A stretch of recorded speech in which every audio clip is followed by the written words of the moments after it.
The old saying says crime doesn't pay, but it actually does pay for some of the state's crime prevention programs. KITV4's Paul Drews explains with a closer look at Hawaii's criminal forfeiture law. Going all out. Mark it down, $750. Residents and visitors alike are bidding at the Hyatt Regency in Waikiki for some expensive pieces of jewelry and high-end watches. The quality is there. It's just beautiful. But some of these pieces also have a darker history, forfeited by criminals or seized by law enforcement agencies around the country. We have a championship ring from Auburn University, Division II, that was seized from a gentleman. James says there are even items that came from the Honolulu Police Department, which last year seized more than $700,000 in items from suspects in criminal cases. In the last fiscal year, more than $1.2 million in assets were seized by all 4 county police agencies, an amount that's increased by 10% or more over the past few years.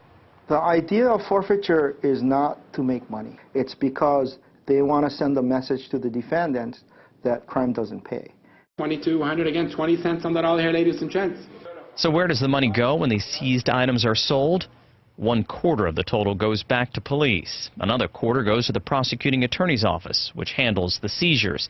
The rest goes into the criminal forfeiture fund, which pays for the state program and gives out grants to police for training and equipment to prevent more crimes. While this auction features smaller items like jewelry and watches, others are larger and have property, even cars, up for bid.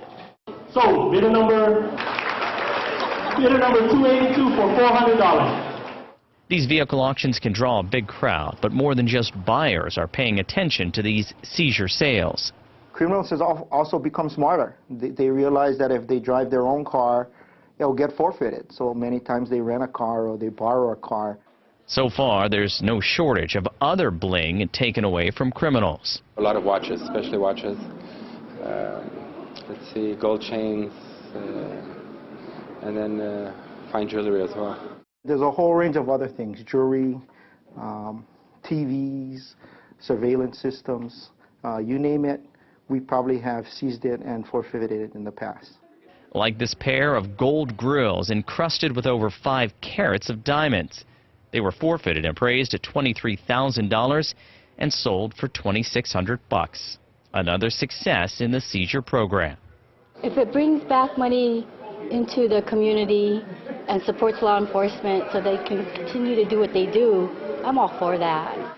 In Waikiki, Paul Drews, KITV4 News. Did you catch the name of the auctioneer? Bond, James Bond.